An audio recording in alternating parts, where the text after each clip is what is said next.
Can this free app really give your credit score an instant boost? Here are 3 things you absolutely need to know about Experian Boost before using it. So we've all seen the ads before for Experian Boost and how it can instantly raise your credit score. And yes, Experian Boost can raise your credit score, but the first thing to be aware of is that it may not be the score that actually matters to your lender. There are multiple different scoring models and even different versions within each of these models. So when you dig into the details, Experian Boost can typically help you to improve your FICO score 3, 8, 9, and 10, as well as your Vantage score 3 and 4. And yes, these are the 2 most common scoring models, but they're not the only scores that lenders use. For example, mortgage lenders typically use older FICO score versions, score 2, 4, and 5, for regulatory reasons. Now, a lot of lenders do use the newer versions that Boost affects, so there's still potential benefit there. But just keep this in the back of your mind if you're facing application denials, or if the score that your lender actually pulls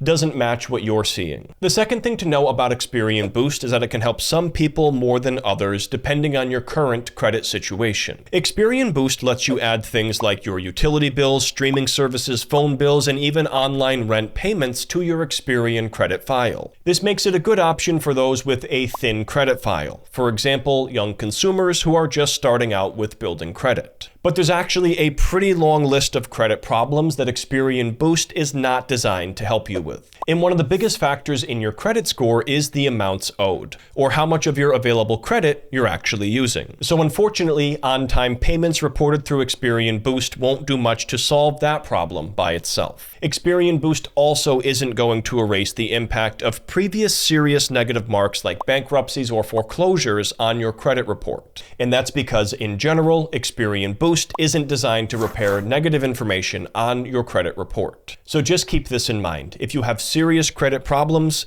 you probably need a lot more than a boost. The third thing you need to know is how Experian is able to collect information about your payments. To use Boost, you have to connect Experian to your bank account. The tool scans transactions and finds eligible payments that can get reported. And I'm not saying this is necessarily a bad thing, but some people might not be comfortable with sharing all of this data. Turning off Experian Boost may stop future data collection, but it doesn't mean every piece of previously collected information instantly disappears. As far as where this data goes, Experian can share this data with service providers like Plaid, which is used to link your bank account, among others. In a nutshell, using Experian Boost may involve sharing data across Experian's broader ecosystem of service partners. Tons of companies do this, especially fintechs, but you should at least be aware of this before diving in. So with that said, is Experian Boost actually worth it? The data sharing part is a personal call. Everyone has to make their own decision about whether or not you're comfortable with it. But with that said, this is a completely free tool, which makes it really easy to justify trying it. If you're new to credit with a thin file, Experian Boost could be a really solid option for you. If you are currently facing serious credit problems like high utilization or even bankruptcy, don't expect any miracles here. But if lenders are using older credit scoring models, especially for mortgages, Boost may not affect the score that they actually pull. But I'd love to hear what you think. Is Experian Boost something you would actually try? Let me know down in the comments, and make sure you subscribe while you're at it. Thanks for watching, and if you want to keep going, here's another video you might enjoy.